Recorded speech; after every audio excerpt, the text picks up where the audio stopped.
All right, excellent. Welcome everyone for this session on track two, conflict problem solving dialogue. Um, let's um, zone in and focus on today's lecture by Jeff Seul.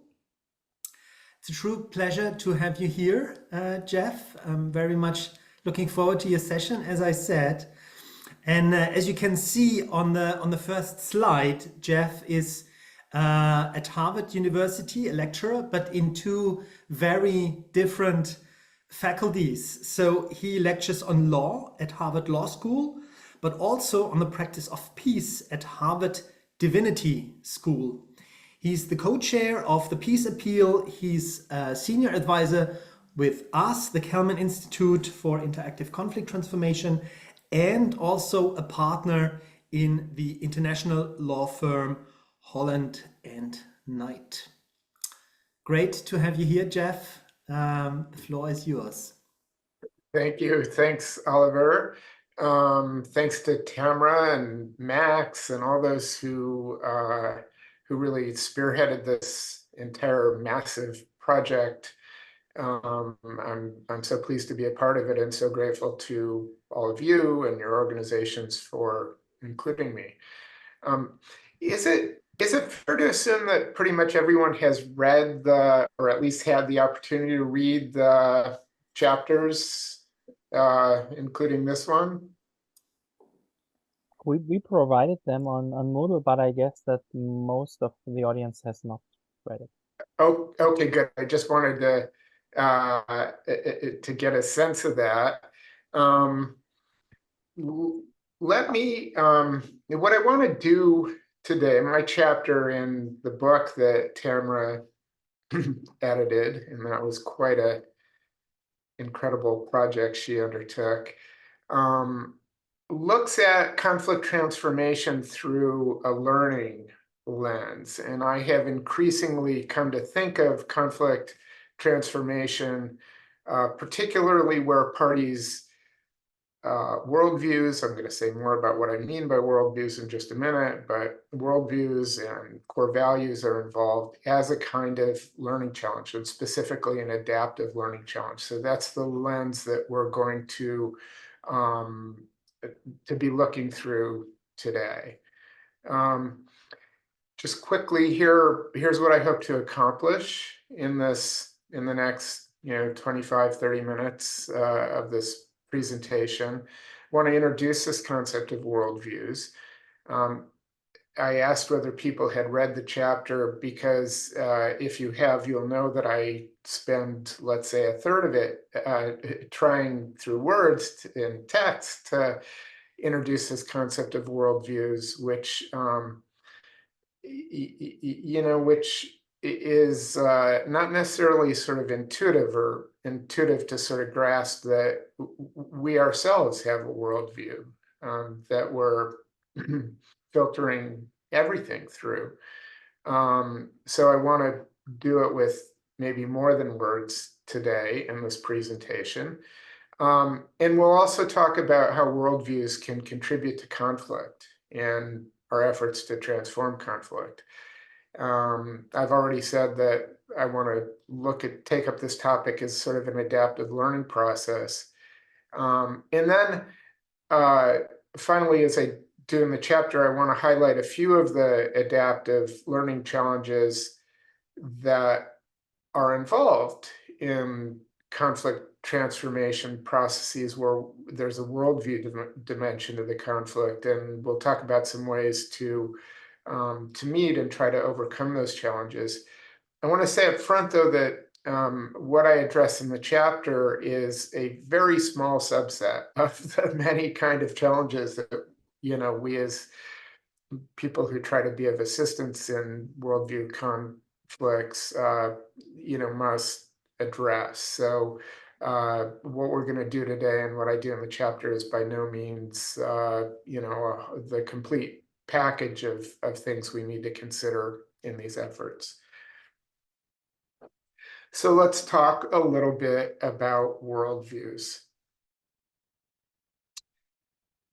I can't see everybody, so I can't ask you to raise your hands, but maybe you can use Zoom to like give me a thumbs up or whatever. But I'm curious to know, have people read this book or maybe seen one of the movies based on the book?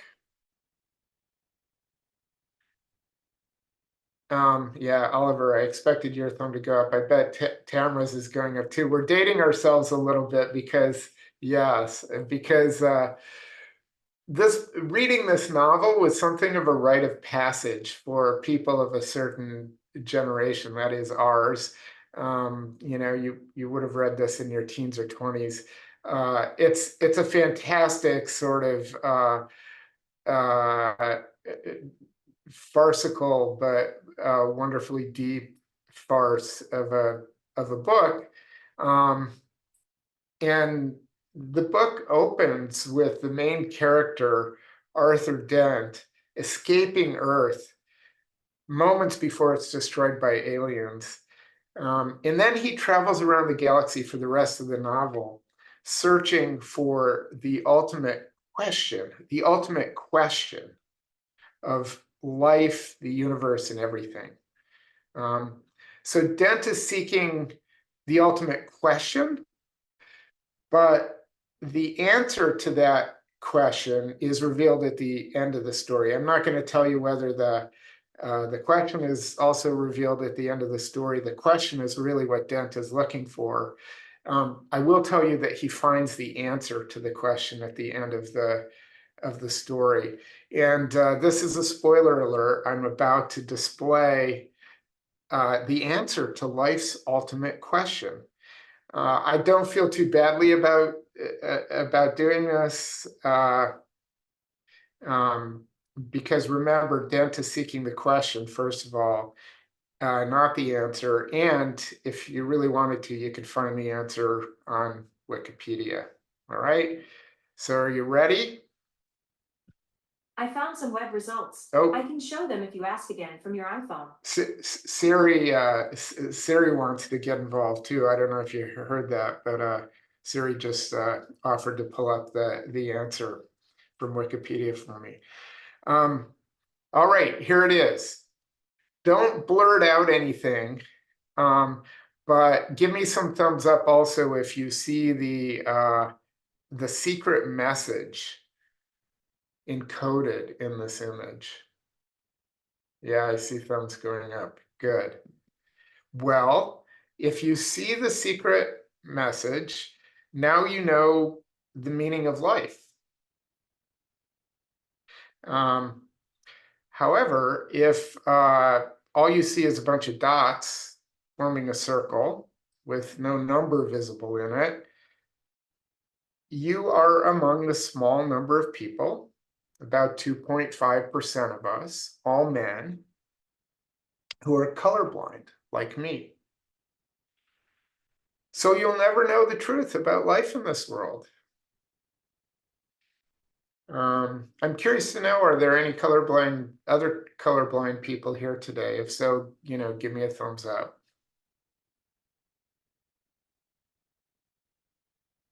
No thumbs. Not surprising. Oh, I see, maybe one. Okay. Well,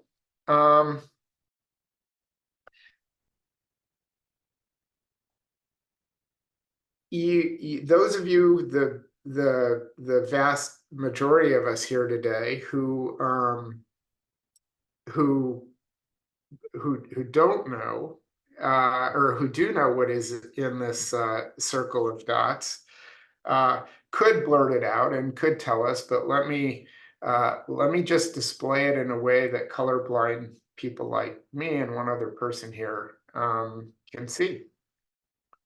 This is how you would have to communicate that to us, or in some other fashion. And I bet those of you who are not colorblind are curious to know what we see, how we see the world. Yeah? All right. Here it is. That's what I see when I look at the circle of dots. I don't see this. I see this. You see something in that circle. and I do not. It's meaningful to you. It's meaningless to me. So my way of seeing the world obviously is wrong, right? Worldviews are like this. We see from them and through them. And so they influence how we understand, experience, and conduct our lives. But we're not always aware of them and how they're functioning. Our worldviews are part of the subjective field of our awareness, and our ability to reflect on our own subjectivity is always limited. I think of worldviews a bit like contact lenses. I'm wearing them right now. They're fused with my eyes, so to speak, and I don't even see them, or I'm not even aware they're there while I see through them, while they adjust my perception of the world. Worldviews are a bit like the air through which we move, in which we're breathing always, usually without even noticing it's there. Until that is something disrupts or challenges our experience, something like pollution or the COVID-19 virus. But we can become increasingly aware of our worldviews and how they influence us. And that tends to happen through disruptive experiences that challenge our worldview or jostle it. That could be interactions with others who have a different worldview. It could be interactions with people who share our worldview, who are courageous enough to question elements of it within our community, or question the completeness or the adequacy of its perspective in a given context. Our awareness can sort of increase through our own personal reflections and developmental experiences and tragic experiences in life and whatnot. What usually happens, though, when we have experiences that that disrupt our current way of seeing things, is we try to fit it into our way of understanding, our current way of understanding. And we do this quite naturally. I think it's adaptive that we do this, as we'll be discussing. Our worldviews serve us in important ways. So as our worldviews evolve, or our perspectives shift a little bit, our worldviews tend to flex rather than being abandoned completely, or being revised very foundationally. Here's an example. When I grew up in where Tamara lives in Colorado, and in those days, the city she lives in had especially bad, even worse than today, problem with air pollution. And as did other parts of other cities in the US. And we thought the way to fix that initially was to put these filters called catalytic converters that you see on the left in the exhaust systems of individual cars. So we'll try to take some of the bad particulates out of exhaust. And hey, that'll solve the problem. Well, it didn't. And we went looking for a more impactful technical fix. So we decided to take lead, which was one of the worst particulates, out of gasoline in the first place, so that it didn't have to pass through a filter. There were still other bad things in fuel, as we know. Well, that didn't do enough. So addressing cars alone was not enough. So we thought, Maybe we need to clean up other fuels. So we start thinking about cleaning up coal and so forth. So over time, we're tinkering within our existing frame of reference, our existing worldview, looking for technical fixes. And it was a long, long time before people in rich countries and elsewhere realized that maybe the problem wasn't amenable just to technical fixes, that maybe we had to have a fundamental shift in perspective about the nature of the problem and the system we were operating in. And eventually we get the Paris Climate Accords, still very much a work in progress, as we know, but it's beginning to spark new kinds of approaches to addressing this problem that come at it from a more fundamental or foundational or systems-oriented level. So here's my working definition of a worldview, now that we've talked about them a little bit.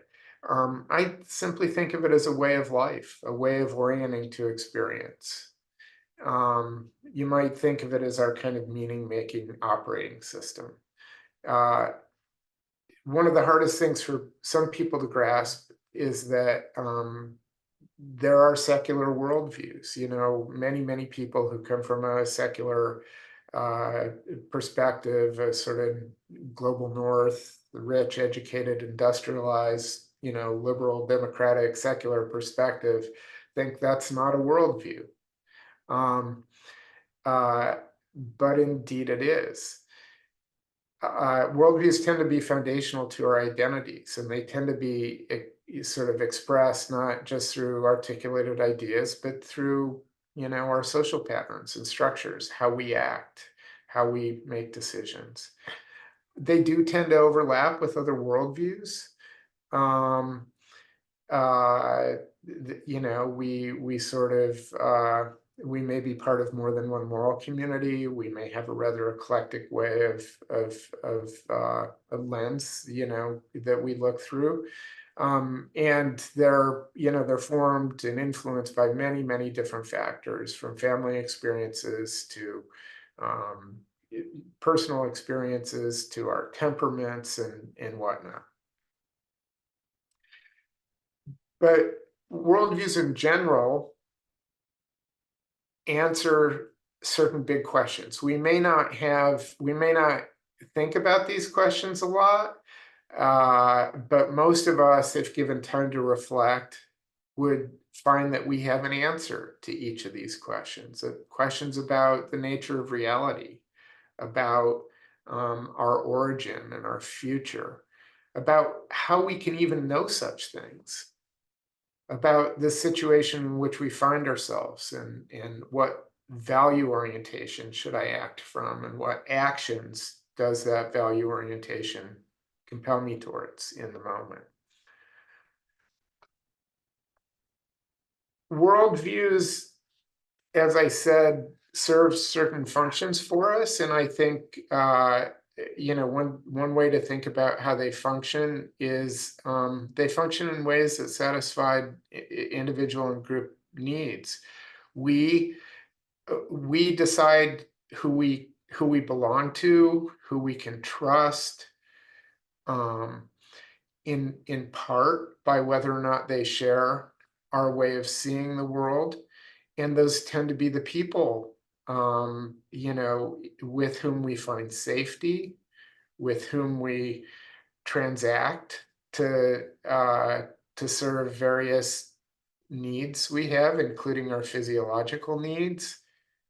They tend to be the people who, from whom we seek and to whom we provide love, who validate us, and so help with our sense of self-esteem. And it is these worldview contexts, these normative frames, in which we have a sense of what it would mean to be our truest selves and fulfill our highest purposes. And so these are the contexts in which we we pursue our self-actualization need as well. Before we talk a bit about worldview conflict, how worldviews relate to conflict, let me just end with this part with a caveat and say that I'm not suggesting that it's easy or would even be useful to sort of, or that they even exist, these pure types of worldviews like the Christian worldview or the liberal democratic worldview. There aren't pure specimens of pure types like this. And even if there were, that wouldn't prove to be very useful in conflict transformation efforts, because what we ultimately need is to understand in granular detail the worldview orientation and the sort of normative constraints and permissions associated with it as they relate to very specific issues in the conflict. And it's my view and the view of others that this is kind of a neglected concern in conflict transformation generally, and that we really need to sort of bring this dimension in certain conflicts in order to really have any hope of assisting in conflict transformation.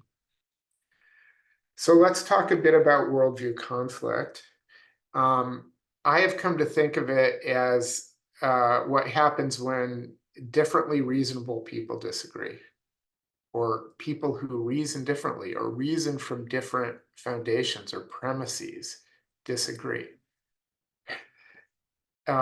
This is an image familiar to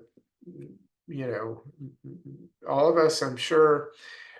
I took this picture standing on the Mount of Olives in Jerusalem, I don't know, maybe a decade ago with my phone. It's a picture of the Al-Aqsa Mosque Temple Mount complex, obviously. And the site, needless to say, is at the heart of the Israeli-Palestinian conflict in many ways, both symbolic and practical. But I think it is it's a prime example of the way in which people can relate to something from very different worldview perspectives. As this means something very different to Jews than it means to Muslims. It means something very different to some Jews than it means to other Jews, and some Muslims to other Muslims, and indeed to many secular people in the world. They can't understand what the fuss is all about. This is this is a piece of real estate. If even if it's a very special piece of real estate, and there are lots of ways to deal with real estate and divide up ways to use it and rights to it and so forth. Unfortunately, those ways don't comport very well with how others think about this through their very different worldview perspectives. So I just start this conversation about worldview conflict with this as an example. So worldview conflict, I believe, arises when there are tension between the core beliefs and norms within different worldview communities. And importantly, those differences have to have practical implications. Just to give you an example of what I mean by that, you could imagine, let's say, two neighbors here in Boston, two families that have always gotten along. They each have kids. One family has a daughter. The other has a son. They grow up together. Somewhere along the way, the one family with the daughter decides to get a dog, and they want to build a fence along their property line, and they discover that the property line is not well defined in the legal records. So they approached the other family about clarifying the boundary line. All right, and these are, the other family wants them to get a dog, has always gotten along. Now, let me tell you that the family that has the girl and wants to get the dog, they are what we call in the US, or what these people would call themselves, pro-choice. They believe a woman should have a right to get an abortion. And the family next door that has a boy is they would identify as pro-life, meaning they think there should be limits on abortion. They have moral qualms with abortion. Now, I guess I'll ask and answer my own question. You know, should we expect there are differences regarding abortion to make the boundary line negotiation more challenging? And I would submit to you that probably not. You know, it's possible, but probably not. But let's fast forward and say that the son and daughter years later are, you know, growing and maturing, and they begin dating, and the daughter becomes pregnant by the son of the other family. And as much as she cares for the son, she's not ready to be a mother, and her parents support her in her desire to get an abortion. Might we expect this to create conflict between the families? Yeah, because their core beliefs and norms around abortion are different, and in this particular conflict, it has practical implications. And they're reasoning from different places, as we see. So it's, you know, it's no surprise that they're going to have intense conflict in this situation. In many conflicts, I think it's also true that resource competition and injustice, to other factors that are widely studied in conflict in our field, are at play. But I also think there's more to the story.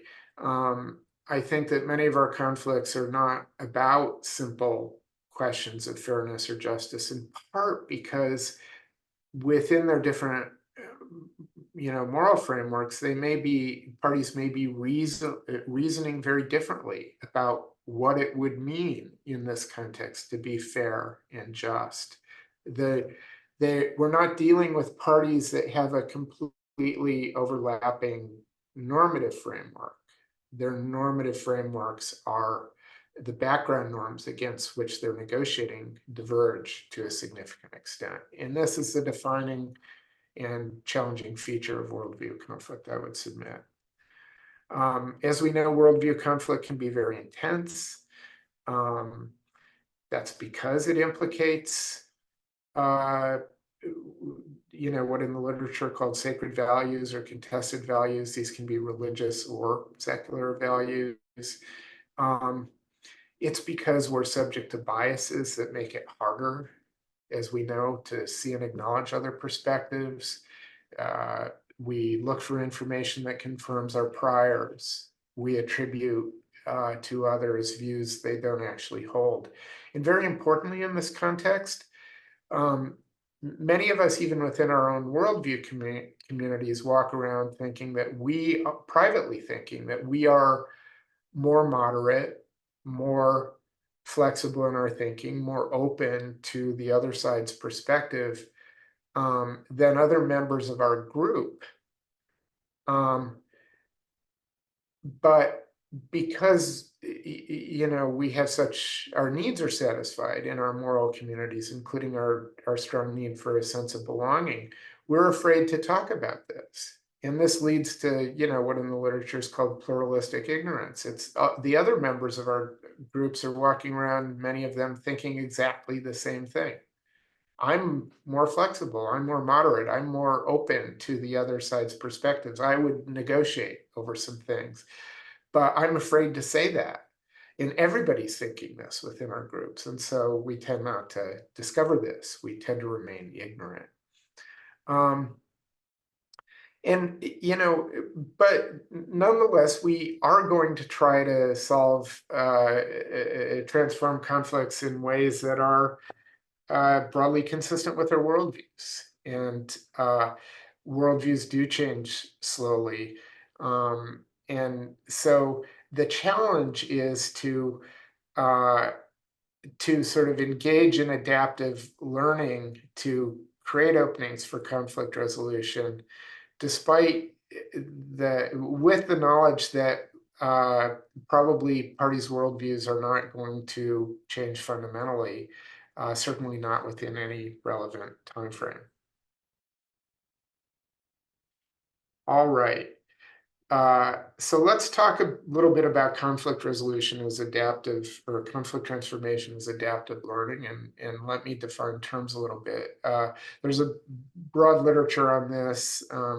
This is my summary take, but adaptive, or what's sometimes called second order learning, is to be distinguished from what we might think of as ordinary or first order learning in a number of ways.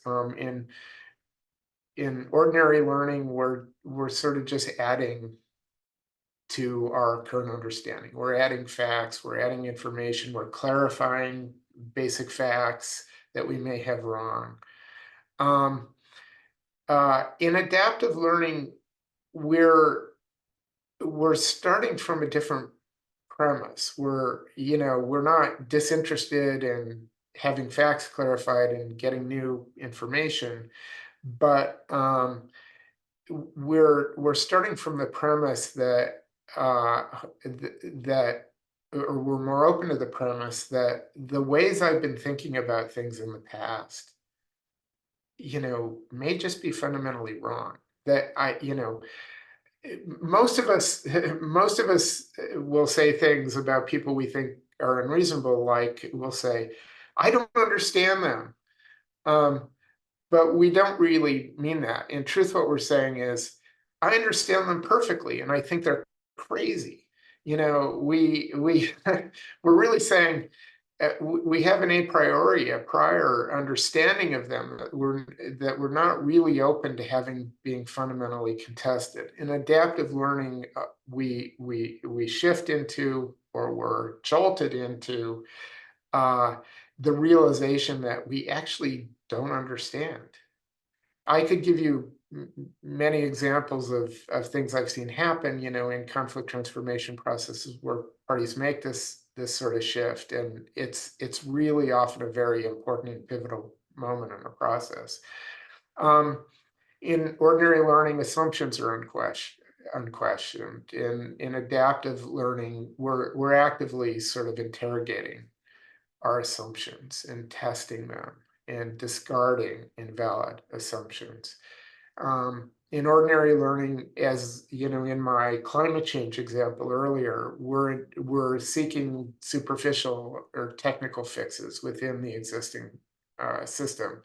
And in adaptive learning, we're more open to changes of, or more fundamental changes within the system. And importantly, in adaptive learning, in contrast to ordinary learning, we zero in on the tensions and contradictions in our current way of thinking. We acknowledge them and we work to reconcile them. And in worldview conflict, I think it's really important, especially to be looking at tensions or conflicts among our own values. And we'll talk more about that in a minute. So here are a few conflict resolution learning challenges and a few thoughts about some ways to meet them. And as I said before, this is a small subset of challenges, and indeed a small subset of ways to try to meet them, but all sort of coming from an adaptive learning process perspective. So let's talk about engaging hawks. Hawks, by hawks, this is a sort of colloquial term. I mean, parties who we tend to think of as more hardened or more extreme in their perspectives.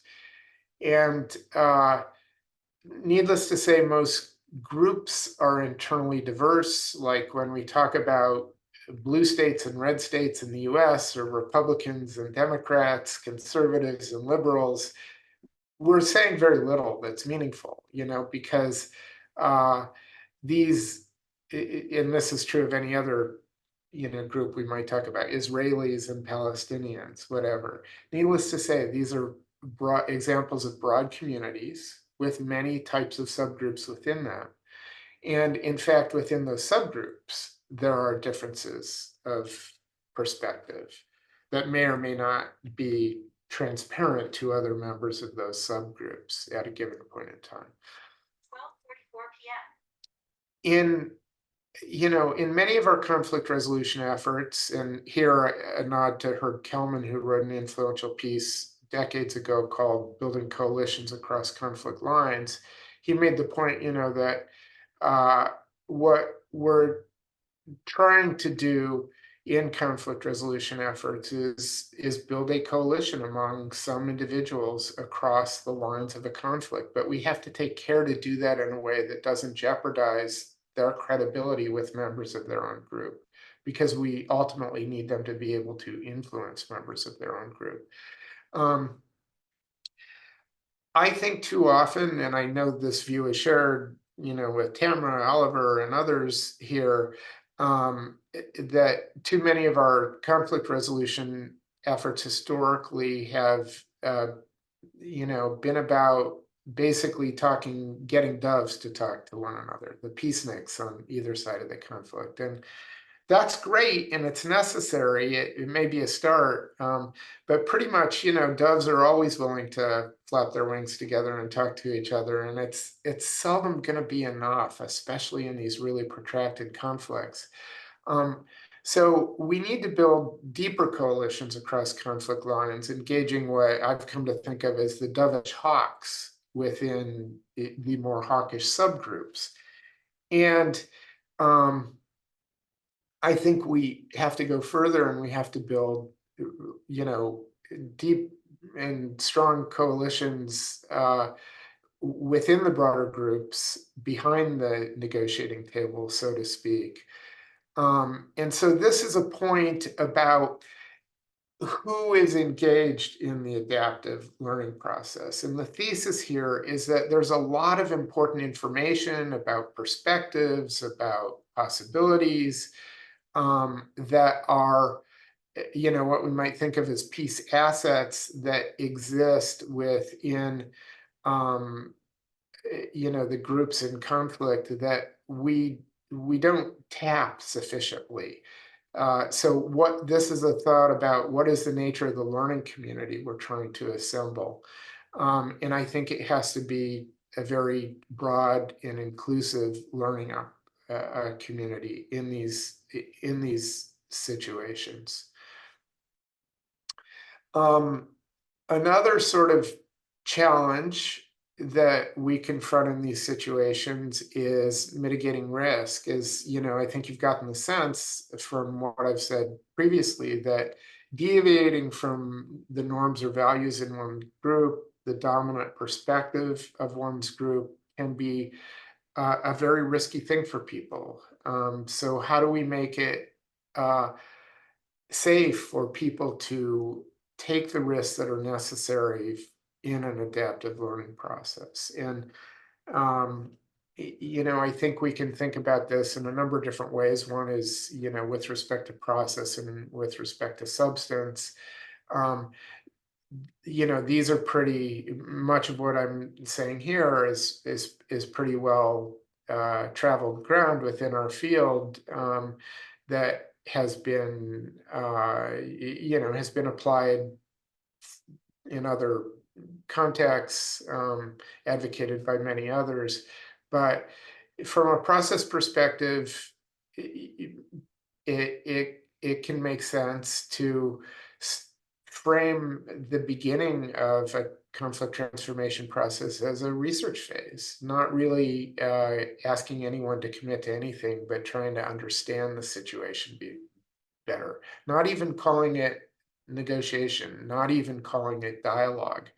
And in fact, in the Kelman Institute process, in which I have been involved for many years in the Middle East, this is still how we conceive of what we're doing, is ongoing research about the ways in which the various worldviews at plays constrain the conflict and or possibilities for resolution of the conflict, and also create previously unseen openings, potential openings for resolution. It's important not to push toward commitment or even option generation too fast, and some even dialogic approaches to conflict resolution, like interactive problem solving, traditionally that occurred in 2 to 3 day workshops, in which towards the end of that you would begin to do option generation, and that may be too fast in a process where people's identity dependent value commitments are at stake. They're core sacred values, in my view. Obviously, interactions have to be kept quiet and confidential. And oftentimes, and this is a point about transference or linkage to like track one, it's often important for there to be no official mandate for what's happening, even if there is official visibility into it, which is often advisable. Not a lot of time, I think, to talk about substance, but often in these, if and when parties get to the point where they're willing to do some option generation, oftentimes helping them lower the stakes initially about what kind of options they're seeking can be important in this context, like thinking about temporary rather than permanent agreements. You'll see in the chapter that I wrote, there's an example of this in the Israeli-Palestinian context, where the idea of establishing permanent borders dividing a territory that two different peoples claim would be fine from a purely secular, liberal, democratic perspective, but would not be fine from a religious, prophetic perspective. And so sometimes we need to find out ways to lower the stakes on the substance as well. And reframing strategies, which I'll say a little bit more about in a minute, can be useful here too. Actually, various ways that we can reframe sacred values are sort of reprioritizing among them. Oftentimes parties will discover that two values, say peace and exclusive control of land, are, needless to say, in conflict. And so people have to figure out how they cannot have two values tied for first, but one can be demoted just a little bit to a close second. And here on this slide, I'm not going to go deep into this. I'll share these slides afterwards. Are some other approaches to reframing sacred values, which I think can be an important move in a learning process. We can understand that we can adapt how we're thinking about the application of our norms, as opposed to simply abandoning them entirely. And I think this is my last couple slides dealing with a challenge and ways to overcome them. What about envisioning options and obtaining commitment, if we can get to that point in a conflict transformation process? From a worldview perspective, I think the fundamental problem is that whether we acknowledge it or not, we often start with a sort of implicit expectation or hope that the other party will abandon their worldview, come to our way of seeing things fundamentally, or at least be willing to compromise core values that exist within their worldview to accommodate our worldview. And I think that's unrealistic. I think we have to instead be looking for mutually agreeable outcomes that work in all worldviews simultaneously. How might you do that if you get the opportunity to do that? Well, I do think option generation obviously has to involve work across the table with the other party, and here we really need to, this assumes that we spend a lot of time really learning about the other's values, norms, constraints, and that we are accepting them, accepting those things as their reality that we will have to work with. There's a lot of really interesting, good research done by people like Hugo Mercier and Dan Sperber and Christina Bicchieri, which has interesting things to say about how you go about this type of option generation. And one of the interesting things that's been learned in the course of this sort of research is that everything we're taught about textbook brainstorming may not be that useful. That naturally we have to critique others' ideas, and it may not be all that essential as classic brainstorming techniques suggest to separate critique from option generation or creativity. I think what matters is how we go about our critiques. If we're critiquing people just to trash their perspectives, obviously that's no good. But if we're being civil and curious and deliberative as we critique our own and others' ideas, there's a lot of good research emerging that suggests that this indeed is the way to produce ideas that tend to be better than what individual reasoning and brainstorming can produce alone.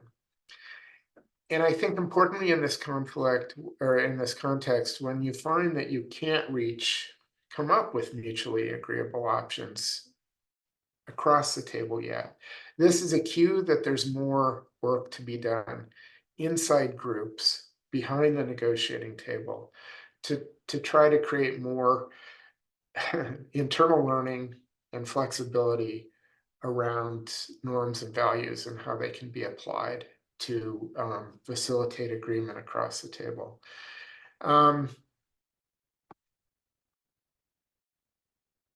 So to try to summarize what I've said, I think, I hope you're convinced that you might have a worldview. We haven't had a lot of time to explore this. There are ways to go about exploring your own worldview. Answering those big questions for yourself is one way. I hope what I've said is helpful in understanding why conflicts involving our worldviews can be especially intense and challenging, and that I've convinced you that trying to convince others to abandon their worldviews is not likely to be very fruitful, and that it is perhaps better to think about conflict transformation in this conflict as a kind of adaptive learning process. So with that, I will say thank you. As I said, I'll get a PDF of these slides to Max and Oliver so that they can circulate them, and you will see that you have my email addresses, and I look forward to the dialogue we're going to have, but I invite you to write to me afterwards as well, if you're inclined to do it. Thank you, Jeff. That was great and insightful. Just to give you a rough orientation, so I'll try to be concise in my discussants' comments and then open it up for a first round of questions. And as we have, for example, Tamra Pearson-Destray and Maria Hadjipaulu, maybe there are a couple of people such as them who want to comment as well. And then we might have a second round of questions, if that is fine with you, Jeff and Max. And we'll take it from there then. Yeah, so in my comments, first of all, I really want to commend and congratulate Jeff for taking on such a thorny issue in theory and practice. Many conflict dialogue and negotiation approaches pretty much sidestep this issue and operate primarily from a cognitive rationale, pragmatic, utilitarian, very, very transactional perspective. And that is obviously, once you're entering this realm of worldviews in conflicts, very, very suboptimal. The relevance of this issue is clearly increasing, in our context of effective polarization, more and more issues where a couple of years before, would have ended up in, hey, we don't agree here, kind of let's talk about something else, but suddenly this is like a deep, moral conviction and identity issue, and because you don't agree with me on this issue, kind of I hate you, and there is no further dialogue possible. So this is an important issue, and it's great that we have started looking into it. What I'm still struggling with from my perspective is that I'm not sure if we have yet found like a really good and convincing way to handle it, because it's so damn hard, and there's so many different perspectives and kind of also disciplines talking into that. What I still think on a positive note is that kind of to recognize the engagement of hawks as such is already incredibly valuable, because before we had this dynamic, we would engage with the doves and be happy and produce these great, kind of opinion pieces. And then kind of the spoilers came along, and said, no, not on my watch. So back to square one. So already, even if we don't have convincing solutions, but just, kind of sitting with these people of very opposing worldviews at one table is already a great start. But as I said, I'm not sure if we have entered already this phase of second order learning that you mentioned on this issue. I'm not sure that we're really understanding, kind of the issue of non-negotiability to the full extent necessary. And there is lots of interesting work, kind of there's Oliver Ramsbotham, agonistic dialogue, radical disagreement. There's Offer's brilliant PhD, Offer Salzberg's on kind of particular Israeli religious worldviews. There are other, I recently listened to a fascinating talk by a very different person, a political theorist, Daniele Caramani.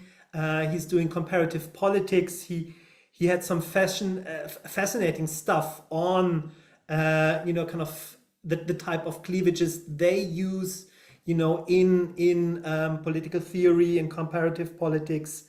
But I think there has to be much more effort and probably interdisciplinary or transdisciplinary efforts on how to understand this issue better.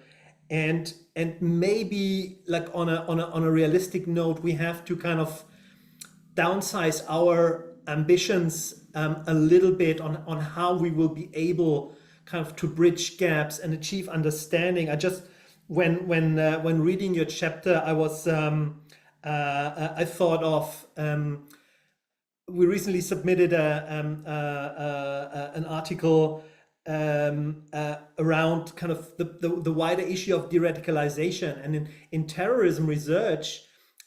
For a while, you know, or basically they said no, de-radicalization. We don't make any progress here.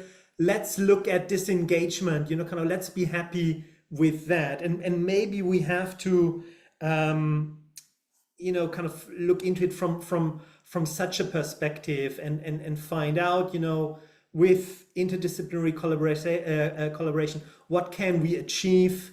And what is just unrealistic. As Jeff said, we don't want to like completely change the worldviews, you know, make them disagree with ours, which is obviously kind of the most brilliant one, yeah. But maybe we can, you know, find pragmatic ways of, you know, a different value ranking or other tiny semantic changes that help already a lot on a transactional level. That's it from my side.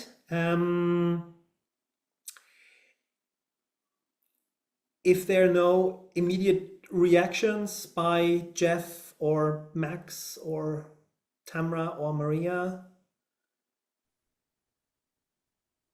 then yeah, please. I would just say briefly, Oliver, thank you, and I agree with all that.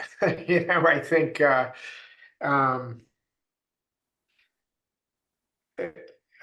we are indeed still searching for ways to, you know, to operationalize this line of thinking. It is wildly interdisciplinary. I'm working on a book that tries to expand on all this right now, and that I hope will be very practical, and it takes up a much broader set of issues. But this stuff is really, really hard. And, you know, I think our expectations have to be well calibrated. And I think we're, you know, at most, we're going to be coming up with ways to try to make it just a little bit easier. Yeah. But not easy. And yeah, and there are all sorts of huge questions around this, and that I'm some of which I'm sure we're about to get into. But I would say that I think that even these, I forget how you put it at the end, but these smaller moves, you know, we might even think of them as practical moves that hopefully some parties can sometimes take that they weren't able to take before, weren't even able to see before. I think even those small steps in this context often require a kind of transformative learning.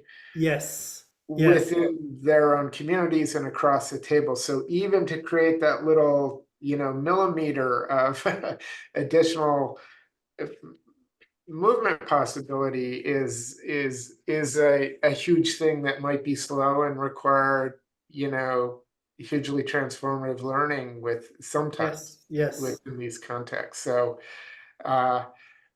but even small steps can sometimes make a huge difference on the ground. So yeah. Thank you. Yeah. All right. Let's open things up for audience questions. Yes, please, Max. Yeah, Jeff, thanks for this really fascinating talk. I like this approach, and I have a question regarding, you know, this notion of that this approach is more, I don't know how you see yourself and in which relation you put yourself, but relating to this approach of problem solving, right? Would you call your approach still a problem solving approach, or would you eventually reject it? Because so I was not quite sure if you at some point hinted at that there are some problems that we would eventually have to live with. So not eventually engage trying to problem solve everything, but eventually to try to live with a problem, and that could still be some kind of a transformative learning, right? Or because you work with the divine, you cannot really divide the divine, and so at some points there might not be something like, or the solution might be to live with the problem, right? Yeah, it's gosh, I mean that your question evokes all sorts of things for me, honestly. There's a way in which I'm okay with the problem solving frame. These are out in some street language sense. These are problems we want to solve. Solve problems. In our field, as we know, the problem solving term is often associated with, as Oliver alluded to this earlier, the more approaches that are coming out of sort of utilitarian moral theory, policy analysis, um, uh, very quantitative, everything is fungible or should be kind of approaches, puzzles to be solved, and how do we just get interest to dovetail right? And if we could just do the math right, we could solve this problem. I don't think that frame on problem solving is not very useful in this context. There is a, it's not totally unuseful. There are ways in which people's core values and mundane interests are bound up in a conflict all at once, and you have to tease that all out. And there's could be some aspects of a conflict that are more amenable to a classic, problem solving approach. But I think this other part that I'm focused on here, like from a methodological point of view, a discipline we might look to would be actually theology and hermeneutics, and obviously that's been transported out into other contexts, philosophy and whatnot. But communities that cohere around perspectives and values, those things aren't static. The world is constantly shifting, new experiences are unfolding all the time, and these communities are in dialogue about, how does our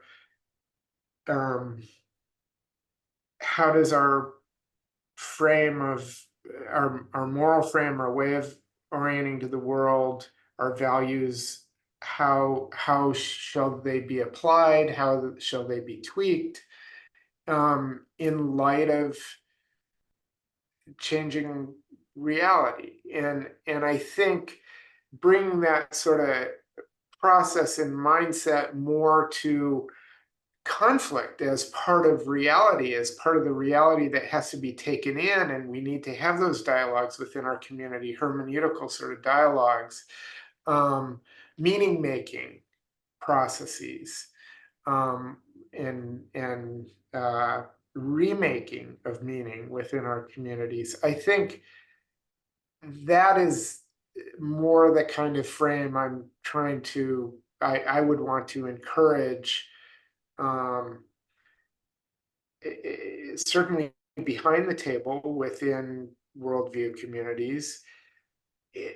And part of doing that successfully is having enough engagement with your supposed adversary across the table to learn more about the reality so it can be taken into your reality.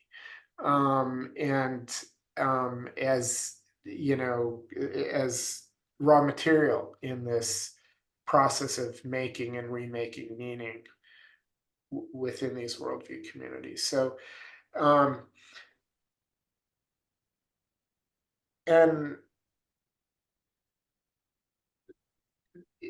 yeah, I'm not sure problem solving is the right language for that, I guess, is what I would say. Or what's the problem?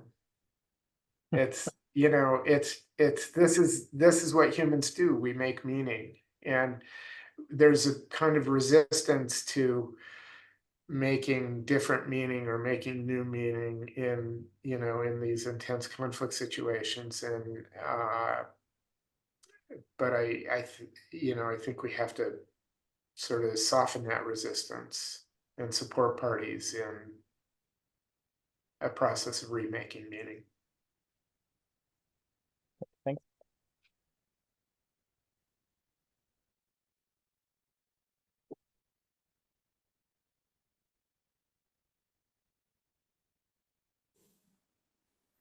Yes, please. Tamara. Yeah, so I'm sorry, I'm gonna leave my camera on because I have some bandwidth issues. Can you hear me okay, though? Yes, absolutely. Hi, Tamara. Hi, Jeff. That was a wonderful talk and of course, very thought-provoking as always. And so I appreciate that. And so I actually have a bunch of different questions, but I'll just throw out two. And I would really love it if in your answer to these two, you could bring in some examples from the work that you've been engaging in around the Holy Land, El Aqsa and the wall, the Wailing Wall, the whole area there, right? Yeah. To illustrate maybe. So a couple of thoughts. One, just picking up in the last discussion there about, which I appreciate being raised, is this something where problem solving makes sense, or does it need a different way of doing this work, which I think all of us are trying to ask, through in different ways, maybe throughout our chapters, is what else needs to happen, or what instead needs to happen, and all of that. So it was very thought-provoking, and I guess what I would be curious to know is in your work with whatever method you're using and however you would describe it, and if that means referring back to the lecture by Gudrun and Wilfred as well, and Oliver, that would be potentially a good tie back if that's the method that you're using. But I'm curious about trust and Yeah. if this method is building trust, is trust important? Is there a role for using this in more problem-oriented conversations as well? And is there a role for having a problem focus in small areas to potentially build trust that then allows for the tougher worldview conversations? So I know that's kind of a complicated question, but I guess I'm wondering if there is a complementarity between the kinds of problems and domains that an interactive problem solving workshop might work on. I don't know, something like, restoring a municipal water system in the old city. Yeah. Right? That then might also add to the ability for these religious leaders to actually sit down together in a way that they wouldn't, and maybe not all, and that's maybe another question, sub question is, who comes to the conversations that you have? Because I don't think everybody would come to that kind of a conversation or even know how to have that kind of a conversation. So do you work with certain kinds of leaders or people that have a certain kind of inclination? Then the other question, actually, I'll just stop there. I'll hold my other question. Okay. It's already too complicated. Yeah. That's thanks, Tamara. Those are great questions. I do think trust is really important. I think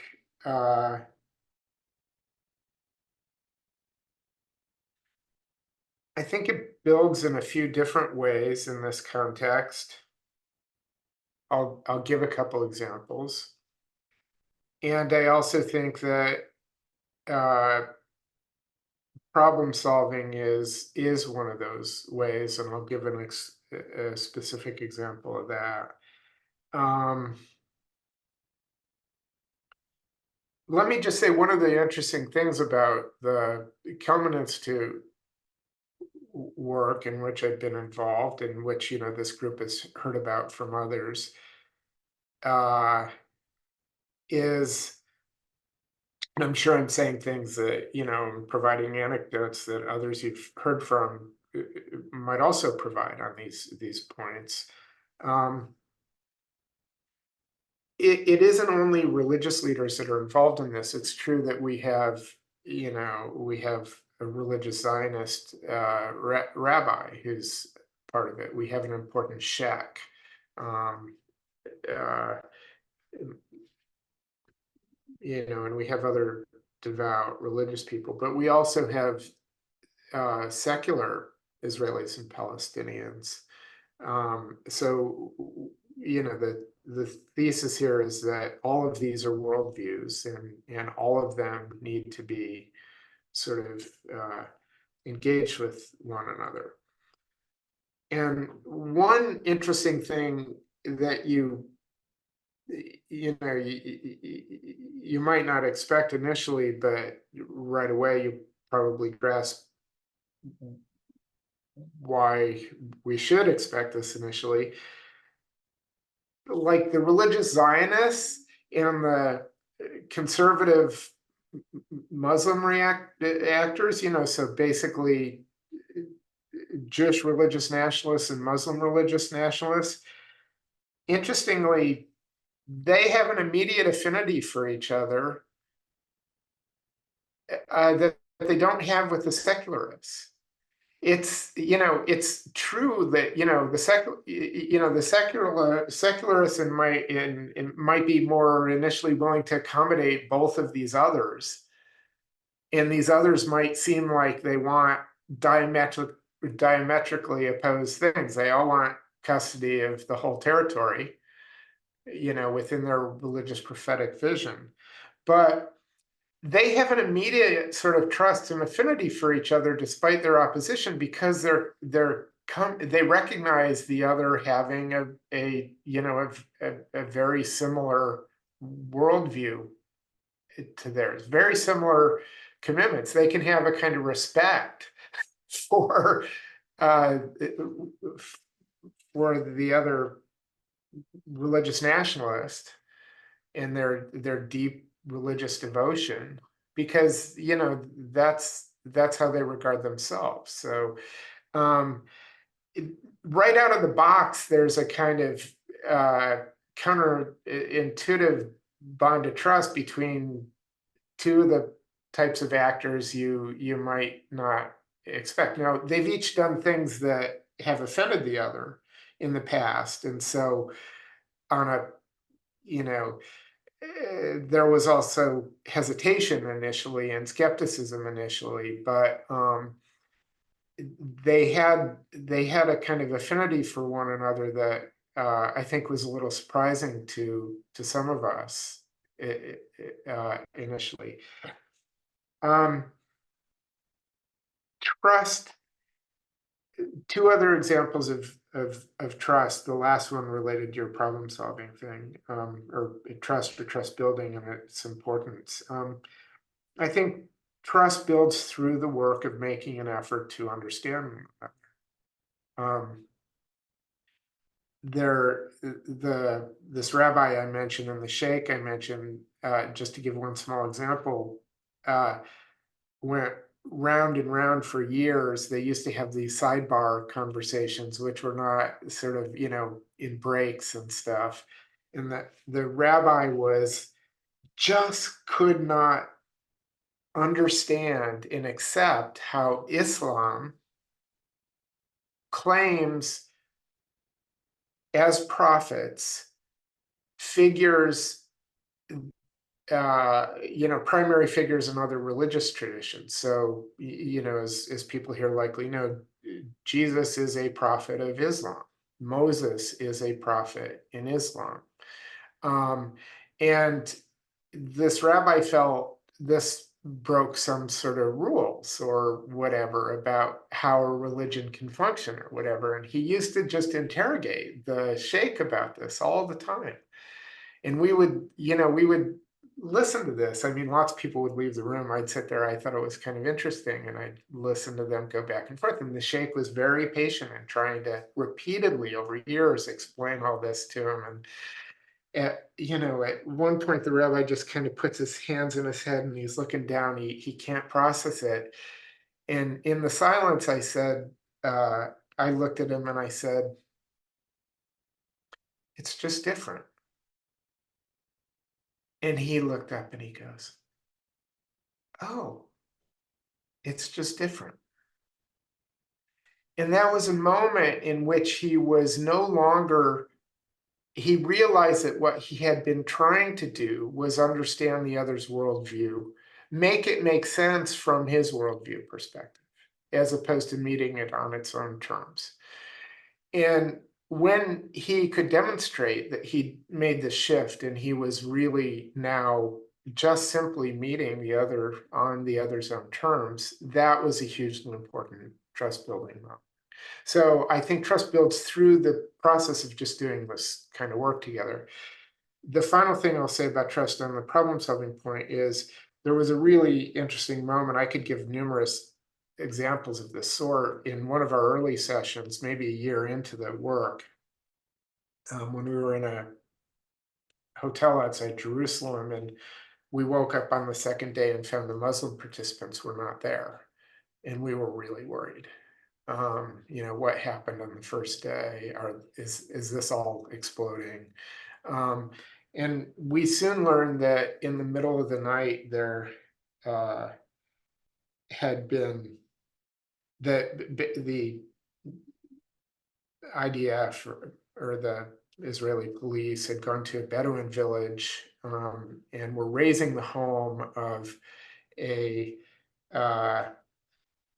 family of a taxi driver who had been accused of a terrorist act, driving. There were a bunch of, as I recall, Israeli soldiers at a bus stop, and they thought that he was driving his taxi toward them and going to kill them, and so they shot him, and he was branded a terrorist, and the Israeli government decided to raise the family home. And there was a big protest there early in the morning about this. And, everybody in the community claimed this guy was just a taxi driver and a school teacher, as well as I recalled, and had never been involved in any acts of violence or whatever, that this was a terrible mistake. He never should have been killed, and his family should not be sanctioned. And there was a Jewish journalist there who was reporting on the situation, and members of the village turned on him and were about to circling him and were prepared to stone him. And our two Muslim participants intervened and stopped the members of this village, protected this Jewish journalist from harm. And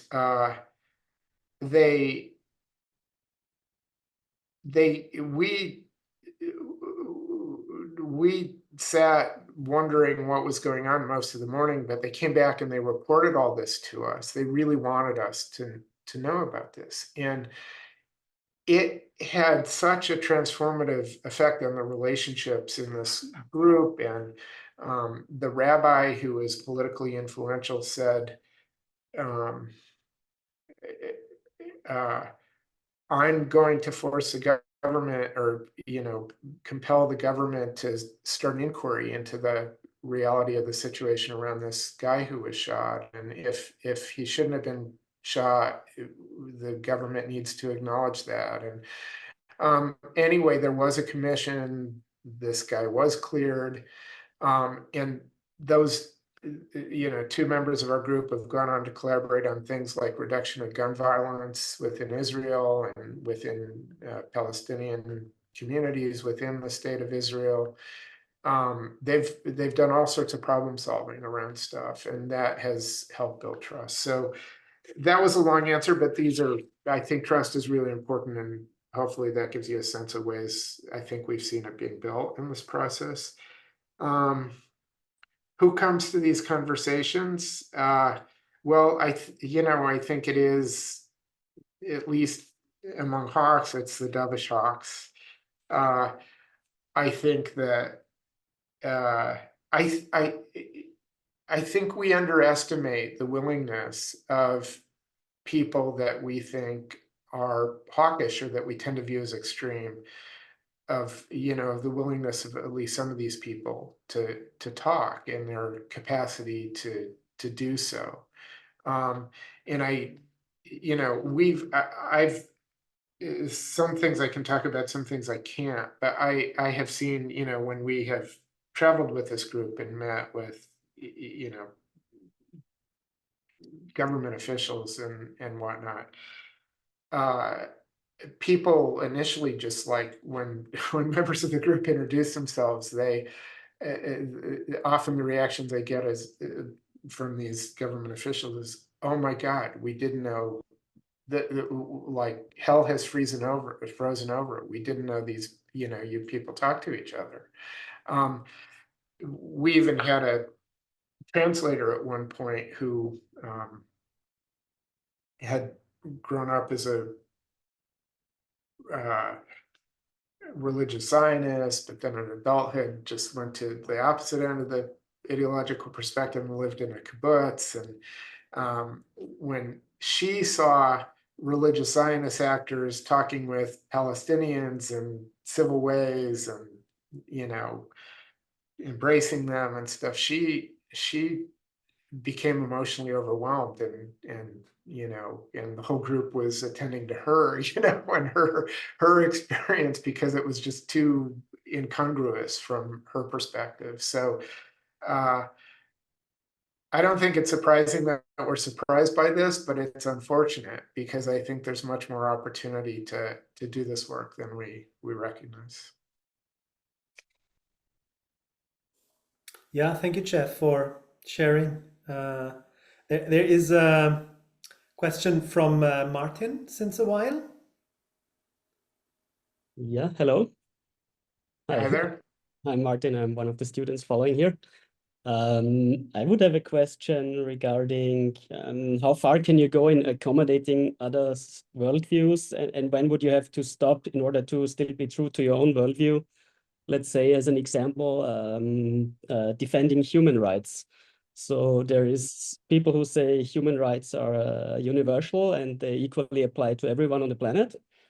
And then there's others who say human rights are a cultural concept of the West, and basically they need to be adopted to other parts of the world to actually be implementable. So if you would accept that kind of idea, you would maybe have to accept that in some countries people are punished in a way that is not dignified, and then basically also stop supporting people who support the Universal Declaration of Human Rights. So it's like, how far can you go in accepting this different worldview, and when would you have to stop? That would be my question. Yeah, thank you for that question. It's a great question, and it's a very natural question. And I'm glad you've brought it to the surface. It's something we give a lot of attention to in classes I teach, and the book I mentioned, which is not going, hopefully it'll have academic integrity, but it's meant to be accessible. The working title is Negotiating Across Worldviews: How to Resolve Moral Conflict but Not Sell Out. And that, I think that's the kind of rub or the dilemma in this domain, is that people feel like they would have to sell out their core values, their worldviews, to transform a conflict, to reach a negotiated agreement. And my thesis, as you've seen, is that you can't ask people to do that. That's impractical. It won't happen. So,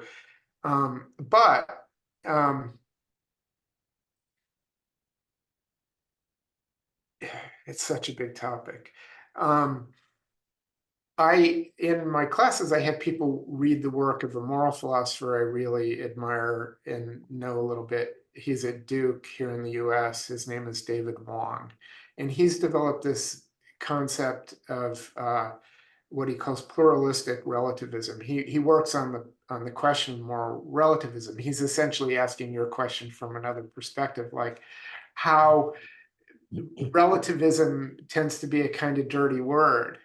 And he distinguishes between sort of moral relativism and what he calls a strong and a weak sense. A strong sense would be everything's relative, there's no right or wrong, so who cares, you can just agree to whatever you agree to. Everything's constructed and everything ought to be fair game, and no ideas are better than other ideas, so what's the fuss? He doesn't agree with that, and neither do I. But he says we don't have to then view it as a binary, that there's nothing between that kind of strong anything goes relativism and hardened positions. He tries to stake out an intermediate ground and defend what he calls weak relativism, which means that or he also speaks of pluralistic relativism. He starts with the recognition that people have basic human needs, and that historically, communities have developed in different parts of the world in different ways, and people have gone about serving their needs within moral communities in varied ways. And so there are multiple versions of the good life that exist out there, or a sense of the good life, and there are differences between them, but we can recognize this moral pluralism and accept it as part of a reality. And it doesn't mean that we abandon our own moral sense or value framework, but we, as I'm arguing, we may need to learn to accommodate the reality that there are other notions of the good life. And he's developed this concept of what he calls a minimally adequate morality. So in the way he would answer your question is, he has criteria that he thinks any adequate moral system ought to have. Things have to be reasonably justifiable to members of the community. Consent is an important notion and whatnot. I don't have all of his 3 to 5 ideas about this at my fingertips at the moment, but and what he would encourage us to do as we're looking at others' ways of life is to look for those criteria. And if we can see them in their different way of their different moral framework, then we ought to have respect for that different moral framework, and we ought to work really hard to accommodate it in ways that also, don't bend our own worldview or moral framework beyond recognition. He thinks we ought to work harder at that than we typically do. And I agree. And so that's how I would answer the question. And yeah, it does mean that sometimes we are going to have to say yes to things that are, if we want to resolve conflicts, that, we might not say yes to for ourselves within our own worldview. Let me give you one small example, and I'm just pulling this out of thin air. It's something I read about recently. In my worldview and in my cultural framework, like, you don't spank children anymore. It used to be something that happened a generation ago or whatever, but you don't even give them symbolic, pats on the butt as a way of sort of signaling to them that there's a norm here, and it's a norm you haven't respected. Well, empirically, in most parts of the world, that is still not only an acceptable thing for parents to do, but an expected thing for parents to do. I mean, we would draw a line that, anything really harsh or, super psychologically, let alone physically damaging would be inappropriate. But that kind of physical contact is still something that's accepted in lots of parts of the world. Maybe that's an easy example, but if we had some sort of conflict or negotiating, the US is still not a party to for sad reasons, to human rights treaties protecting children, or certain of them. You can imagine that kind of thing being a practical issue in a worldview negotiation. Well, even though I might not do that, it's not going to happen in my household. If I learned more about how that's perceived in practice in other contexts, might it be sensible for me to be open to a kind of bounded agreement around, that accepts that that's a reality, and in another context? I might submit that as an example of something I might, maybe with a little more study. I just read about this recently, be able to get my mind around as something that, okay, it's not right for me, but maybe it's an acceptable part of the good life in another cultural context. Maybe to just very briefly add on the issue from because whom I find like really brilliant in that is Offa Salzberg, the head of the Holy Land Project.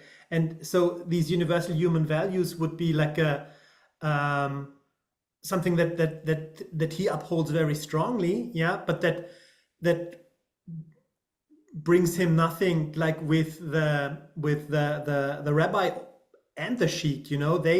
They believe in God-given human dignity, yeah, but then what he does, so he could then have like huge discussions with them about what's the status of women in a society that would get him nowhere.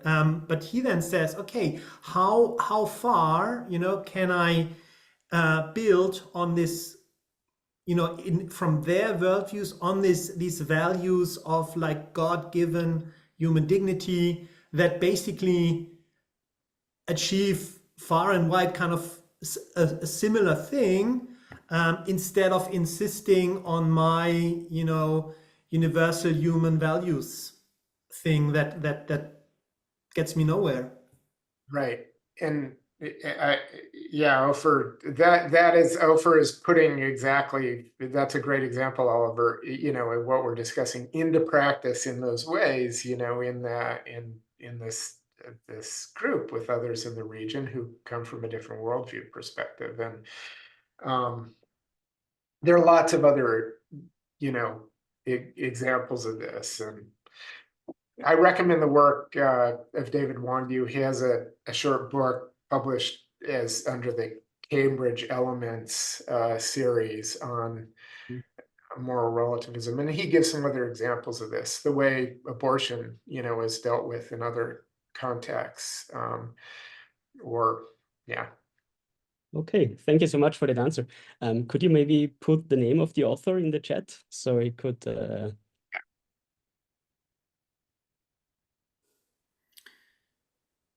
Okay, perfect. Any other pressing issues? Anything that you haven't asked but should, or we haven't talked about but should? No, I'm glad this Martin's question came up, because it's a big and important one in this context. I will have a chapter on this in the book I'm writing. So, well.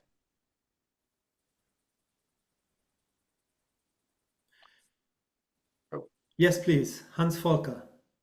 Yes, my name is Hans Volker Fritsche. I'm retired, and I'm an old student now.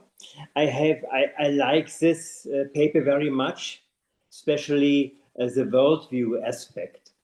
I'm very much interested in two questions. The first question, did you also look at points like narcissism, also Narciss? Many leaders, maybe Putin or Trump, are extremely narcissists, and therefore they must be treated in a little bit different way. This was my first question. And the second question is, I think in systems and in layers. Maybe if you were my adversary, I look at your worldview, and if I'm really interested in a long war, I would attack you in different layers. Maybe first I would attack you in a military, later I would attack you in a political way or economic way or infrastructure and so on. This means you will see my way and you answer in different layers in the attacking, because you have worldviews and I have worldviews. And this will be a very, very long war then. And because I am clever, I will try to optimize it. I will optimize it for image. You as a person, you will maybe optimize it for money. Yeah. Did you calculate anything of this? Oh, yes. Wow. Challenging questions, hard questions. Well, hard and easy, I guess, in another respect. Yeah, and your question about sort of Nazis, and I want to be clear. I mean, I think there are sort of worldviews, or typically more what I'd call ideologies that are reprehensible, that and indefensible in various ways,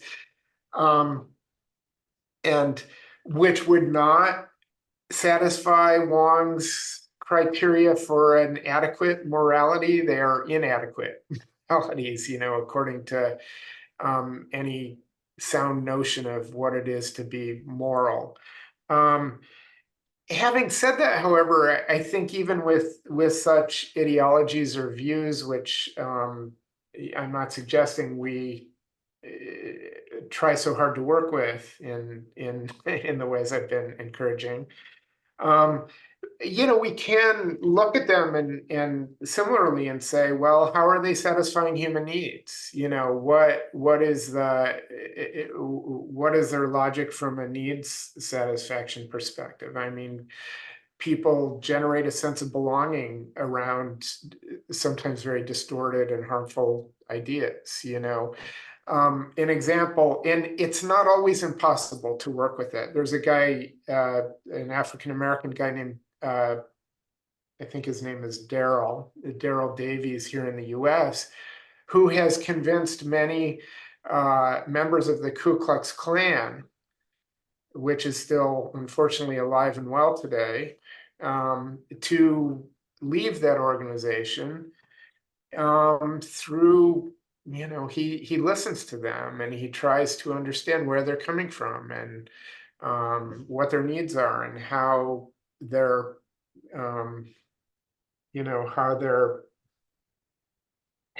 where their views come from.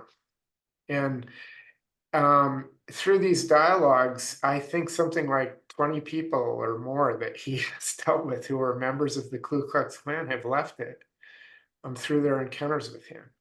So, he would not say that I had to be looking for a way to reach an agreement that with them in both their worldview and my worldview. That's not his purpose in that case, and it wouldn't be my purpose either, but it doesn't mean that it's always fruitless to engage with people who hold such a perspective. It may, in fact, yeah. Well, I could say more, but I won't for the sake of time. The systems and the layers, concept that you just described. I'm not 100% sure I understand it, but it may connect to something I said earlier about, these conflicts are complicated and intense and there are multiple sort of layers to them, or multiple types of things that are going on, multiple levels of analyses. Not every issue in a conflict, as complex as these, is about a clash of values. Sometimes there are simple resource constraint problems that don't have super core values associated with them, and all these are tangled up. All these are in the stew, so to speak, of the conflict, and we have to untangle them. But there's actually empirical research that suggests that if you, for instance, just focus on mundane like resource issues, and you offer something of mundane value to someone, if they will, like money, if they will compromise their sacred values, you actually get a backlash effect. I think I mentioned this in my paper. You're likely to escalate the conflict. So I think a lot of care has to be given to how you work with the mundane elements in a conflict, resource-oriented elements that don't have a symbolic dimension to them, as you work with the symbolic and value-laden issues in a conflict. So I'm not sure that's responsive to your question, Hans Volker, but I think I will write you a mail and explain my details more. okay, yeah, I'm please do. I welcome it. Thank you very much. Okay. So thanks a lot for Jeff, for this really fascinating presentation, for your patience, for the really as interesting responses to the question as the presentation. Thanks to the audience for your contributions, and thanks to all for this great session. And